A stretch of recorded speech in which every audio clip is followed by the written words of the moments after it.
So the 99th had just arrived in Europe. Right around that time, I got notification that I was to take command of the 332nd Fighter Group, which was still stateside. I went back stateside, and once I got there, I also realized there was a letter that had been written about the 99th that essentially said that we were not performing up to standards. Well, I was a little upset with that. No one ever said anything to me about it. I had to go back and pretty much testify for the squadron. A lot of higher-ups at that point said, hey, you know what, maybe we just need to disband. We'll make the 99th part of coastal duty along with the 332nd, and the 477th, which was a bomber group that was being trained, we'll just disband them. Well, it was unfair. No one had really talked about this whole issue. And so they had an investigation. And what the investigation revealed was that we were actually doing a good job in the theater.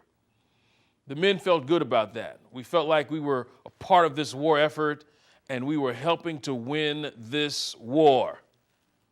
Shortly after that, General Ira Aker called me. He says, listen, we're sustaining heavy losses in our strategic bombing plan. As a matter of fact, I think that February we had lost 114 bombers. His idea was for us to fly escort. Well, I jumped on it. And I told the men, I said, look, we have an opportunity to prove who we really are. I told these men, I said, men, you will sacrifice your lives for these bombers. 1 crewman versus 10. If you have to make that sacrifice, you will. And so we flew and we protected those bombers.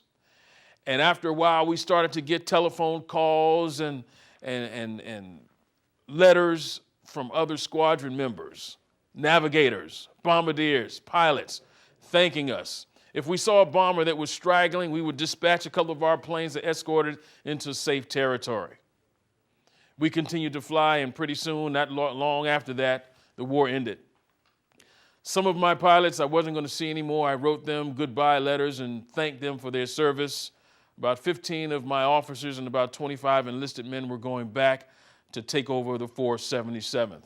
This war was only half won, but we had contributed and proven that we were assets to the nation. Well, they were.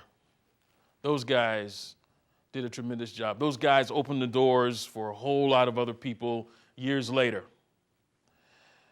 General Davis, Tuskegee Airman, so many others were individuals who had the fortitude to believe in the notion as to what this country can potentially be at its very best.